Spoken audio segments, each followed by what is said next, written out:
ঝন্টু আলী শেখ যে জঙ্গিদের সঙ্গে লড়াই করেছে এবং প্রথমে প্রাণ দিয়েছে, সেই জন্য আমরা ভারত সরকারের কাছে অনুরোধ করছি যে ঝন্টু আলীকে ভারতরত্ন সম্মান দেওয়া হোক এবং তাকে তার পরিবারকে যথাযথ ক্ষতিপূরণের ব্যবস্থা করা হোক। একই সাথে আমরা প্রশ্ন করতে চাই, ভারতবর্ষের মাটিতে কেন বারবার জঙ্গি হামলা হবে? আরবের মাটিতে তো জঙ্গি হামলা হয় না। কাশ্মীরের পহেলগামে যে ঘটনা ঘটেছে, ঠিক তার পাশাপাশি যারা আহত হয়েছে, নিহত হয়েছে, আমরা তাদের স্বজনদের প্রতিও সমবেদনা জানাচ্ছি। আমরা অত্যন্ত শোকাহত এই ঘটনা ঘটার জন্যে। একই সাথে আমরা প্রশ্ন করতে চাই, ভারতবর্ষের মাটিতে কেন বারবার জঙ্গি হামলা হবে? আরবের মাটিতে তো জঙ্গি হামলা হয় না। তাহলে ভারতের মাটি, আমাদের যে মাটি এত শক্তিশালী মাটি, আমাদের ভারতবর্ষ বর্তমানে পৃথিবীর মধ্যে সর্ববৃহৎ গণতান্ত্রিক দেশ, সামরিক শক্তিতে বলীয়ান, অর্থনৈতিক শক্তিতেও যথেষ্ট ভালো আলহামদুলিল্লাহ। কিন্তু আমাদের ভারতে কেন বারবার জঙ্গি হামলার শিকার হবে? কেন আত্মঘাতী হামলার শিকার হবে? আমরা চাই যে ভারতবর্ষ এই বিষয়ে আরবদের দিকে তাকিয়ে আরও বলিষ্ঠ শক্তি এবং বলিষ্ঠ আইন ভারতবর্ষের সংসদে প্রণয়ন করা হোক। শুধু মুসলমানদের দমন করার জন্য আইন নয়, জঙ্গিবাদকে দমন করার জন্যে, সাম্প্রদায়িকতাকে দমন করার জন্যে, সেখানে হিংসাকে দমন করার জন্যে, যারা সাম্প্রদায়িক মেরুকরণ করতে চায় তাদেরকে দমন করার জন্যে, যারা মব লিঞ্চিং করে ধর্ম দেখে, সে কলেমা পড়তে বলে হোক কিংবা মুসলমান দেখে হোক, যারাই ধর্মের ভিত্তিতে কাশ্মীরে হোক বা ভারতবর্ষের যে কোনো রাজ্যে হোক, যেখানে এই ধরনের ঘটনা ঘটছে, সরকার তাদের বিরুদ্ধে কঠোর এবং কড়া ব্যবস্থা গ্রহণ করুক, যাতে ভারতবর্ষের মাটিতে, আমাদের দেশের মাটিতে আমার একটা ভাইয়ের রক্তেও যেন এক ফোঁটা রক্ত ভারতবর্ষের এই মাটিতে না ঝরে, না ঘটে। আমরা এই দাবি নিয়ে আমরা যে আমাদের প্রতিবেশী নদিয়ার নাগর যে সেনা, বীর সেনা ভাই ঝন্টু আলী শেখ, সে জীবন দিয়েছে, তার প্রতিও আমরা সমবেদনা জানাচ্ছি, তার পরিবারের প্রতি, এবং তার এই বীরত্বকে আমরা স্বীকার করছি। ঝন্টু আলী শেখ যে জঙ্গিদের সঙ্গে লড়াই করেছে এবং প্রথমে প্রাণ দিয়েছে, সেই জন্য আমরা ভারত সরকারের কাছে অনুরোধ করছি যে ঝন্টু আলীকে ভারতরত্ন সম্মান দেওয়া হোক এবং তাকে তার পরিবারকে যথাযথ ক্ষতিপূরণের ব্যবস্থা করা হোক। তার ভাই এখনও যেভাবে লড়াই করছেন ভারতের জন্যে, এই তার ভাইকেও যথাযথ সম্মান দেওয়া হোক এবং তার ভাইকে লড়াইয়ের জন্যে আরও বেশি উৎসাহ দেওয়া হোক এবং তার যারা সন্তান আছে তাদেরকেও মানুষ করার জন্য আমাদের সরকারকে যথাযথ দায়িত্ব নিক, যাতে করে আমাদের বীর সৈনিক যারা বর্ডারে, যারা সীমান্তে লড়াই করছেন, তাদেরকেও কিন্তু সম্মান দিতে হবে।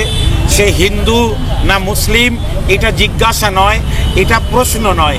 যারা ভারতবর্ষের মাটিকে, যারা ভারতবর্ষের সীমান্তকে সুরক্ষার কাজ করছে, তাদের সকলকেই সম্মান দিতে হবে, তাদের মর্যাদা দেখতে হবে, তাদের পরিবারকে দেখতে হবে এবং তাদের মানসিক শক্তি যোগাতে হবে। তাদের লাশ গুণে রাজনীতি, যত লাশ পড়বে তত ভোট বাড়বে। এই সাম্প্রদায়িক রাজনীতি যারা করছে মানুষের মৃত্যুকে কেন্দ্র করে, ভারতবর্ষের মানুষ হিসাবে আমরা একযোগে তাদের নিন্দা করছি, তাদের প্রতি আমরা ঘৃণা পোষণ করছি। আশা করি তাদেরও শুভবুদ্ধির উদয় ঘটবে। ধন্যবাদ। এবং মুর্শিদাবাদের ঘটনা নিয়ে যারা বাংলার পরিযায়ী শ্রমিক রয়েছে তাদেরকে নিধন চালাচ্ছে এবং বিতাড়িত করছে, কি বলবেন? আমরা দেখেছি যে কাশ্মীরিরাও তারা এখনো লড়াই করছে জঙ্গিবাদ এবং সন্ত্রাসবাদের বিরুদ্ধে। প্রথম দিন থেকে যারা আক্রান্ত হয়েছিল, শক্তিশালী জঙ্গিদের সঙ্গে মোকাবেলা করেছে সাধারণ মানুষ, সাধারণ যুবক আদিল শাহ, তার প্রাণকে বিসর্জন দিয়েছে, শাহাদাত বরণ করেছে, কিন্তু জঙ্গিবাদের সঙ্গে সে আপোষ করেনি। সেই কাশ্মীরি যুবকদের ভারতবর্ষের বিভিন্ন বিশ্ববিদ্যালয় থেকে তাড়িয়ে দেওয়া হচ্ছে। বিভিন্ন জায়গায় যা তারা ব্যবসা করছে তাদের উপরে আক্রমণ করা হচ্ছে। তাহলে কি সরকার বলতে চাইছে যে কাশ্মীরে যারা আছে তারা সবাই জঙ্গি? এই ধরনের মানসিকতারও তীব্র ভাষায় নিন্দা করছি আমরা। এবং যারা বিভিন্ন জায়গায় যারা এই ধরনের ঘটনা ঘটাচ্ছে, হিন্দু মুসলমানকে যারা বড় করে দেখাতে চাইছে, তারা ভুল করছে। তাদের বিরুদ্ধে সরকারকে, পুলিশ প্রশাসনকে কড়া হাতে ব্যবস্থা নিতে হবে। যে সমস্ত গদি মিডিয়া নাফরাত ছড়িয়ে পয়সার বিনিময়ে ভারতের যে গণতন্ত্রের চতুর্থ স্তম্ভ বলা হয় মিডিয়াকে, সেই মিডিয়ার প্রতি মানুষ যারা ভরসা করে, সেই মিডিয়া যেভাবে নাফরাত এবং ঘৃণা ছড়াচ্ছে, তাদের বিরুদ্ধেও কিন্তু পুলিশ প্রশাসনকে ব্যবস্থা নিতে হবে। শুধু কাশ্মীর নয়, রাজ্যের একাধিক জায়গা থেকে মুসলিম সম্প্রদায়ের মানুষ, এখানে বিজেপি শাসিত রাজ্য রয়েছে, সেখান থেকে আটক করা হচ্ছে বাংলাদেশে। এই ধরনের ঘটনার আসলে বলা যেতে পারে যে ভারতবর্ষে এবং বিভিন্ন রাজ্যে আইনের শাসন অত্যন্ত দুর্বল হয়ে গিয়েছে এবং সাম্প্রদায়িক শক্তির কাছে, যারা ফ্যাসিবাদী শক্তি, তাদের কাছে আমাদের ভারতের সরকার এবং প্রশাসন, পুলিশ তারা আত্মসমর্পণ করে চলছে। বেশিরভাগ অংশে মিডিয়ায় বসে বললে 7 খুন মাপ। মিডিয়ায় বসে যদি তারা নাফরাত ছড়ায়, ঘৃণা ছড়ায়, বেআইনি কথা বলে, তারা অন্যকে গালি দেয়, অন্য ধর্মকে গালি দেয়, 7 খুন মাপ। এই ধরনের পুলিশের এবং প্রশাসনের এই মানসিকতা, এটা অত্যন্ত দুর্ভাগ্যজনক। অবিলম্বে এটা বন্ধ হওয়া দরকার এবং অবিলম্বে এটা যদি না হয় তাহলে আইনের শাসন আরও বেশি ভেঙে পড়বে। সংখ্যালঘুরা সবসময় সংখ্যায় কম, তারা সংখ্যার কারণে, কম হওয়ার কারণে সবসময় তারা দুর্বল। এই দুর্বলতার সুযোগ নিয়ে যদি মনে করে যে তাদের উপরে আক্রমণ করব, তাহলে তাদের যে প্রোটেকশন দিয়েছে আমাদের সংবিধান, সেই সাংবিধানিক প্রোটেকশন দিয়ে আমাদের এই মানসিকতাকে দমাতে হবে। এবং সংখ্যালঘু, যে ধর্মেরই সংখ্যালঘু হোক, যে বর্ণেরই সংখ্যায় কম হোক, যে ভাষার সংখ্যায় লঘু হোক, তাদেরকে প্রোটেকশন ভারতবর্ষের সংবিধান মোতাবেক তাদেরকে প্রোটেকশন দিতে হবে। Thank you. দেশের বিভিন্ন রাজ্যের পর্যটকরা মারা গিয়েছে। আমরা এই ঘটনার তীব্র নিন্দা জানাচ্ছি এবং এই সন্ত্রাসী হামলার সঙ্গে যারা জড়িত, আমরা চাই কেন্দ্রীয় সরকার দ্রুত পদক্ষেপ নিয়ে সেই সমস্ত সন্ত্রাসীদের চিহ্নিত করে দৃষ্টান্তমূলক শাস্তি দিক, যাতে পৃথিবীর কেউ ভারতের কোনো মানুষকে রক্তাক্ত না করার সাহস পায়। সেজন্য আজকে আমরা ধর্মতলা চত্বরে সেই সমস্ত দোষীদের শাস্তির দাবি জানিয়ে এই শোক মিছিল করছি এবং সেই শোক মিছিল থেকে যে সমস্ত আমার ভাইয়েরা প্রাণ দিয়েছেন, আমার বোনেরা প্রাণ দিয়েছেন, প্রাণ নিয়েছেন যারা, তাদের প্রতি আমরা তীব্র ধিক্কার জানাচ্ছি। আর যাদের প্রাণ গেছে সেই সমস্ত পরিবারের প্রতি আমরা সমবেদনা জ্ঞাপন করছি।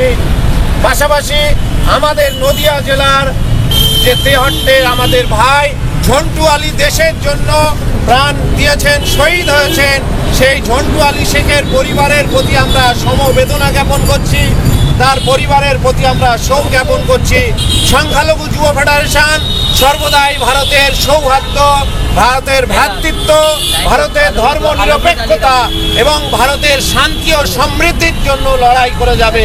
আজকের এই মিছিল তারই অংশ। আমরা চাইব ভারতের সার্বভৌমত্ব এবং ভারতের প্রেক্ষাপট কখনোই কোনো একটি ধর্মের জন্য নয়। যারা এই ধর্মকে নিয়ে ছিনিমিনি করছে এবং যারা এর মধ্যে বিভেদ করার চেষ্টা করছে, আমরা এই সভা থেকে তার তীব্র ধিক্কার জানাচ্ছি। এবং যে সমস্ত বন্ধুরা মনে করছে ভারতটাকে ধর্মনিরপেক্ষতার বিচ্ছিন্নতা ঘটাবেন, আমরা এই সভা থেকে তাদের তীব্রতার সমস্ত অপচেষ্টাকে আমরা ধিক্কার জানাচ্ছি।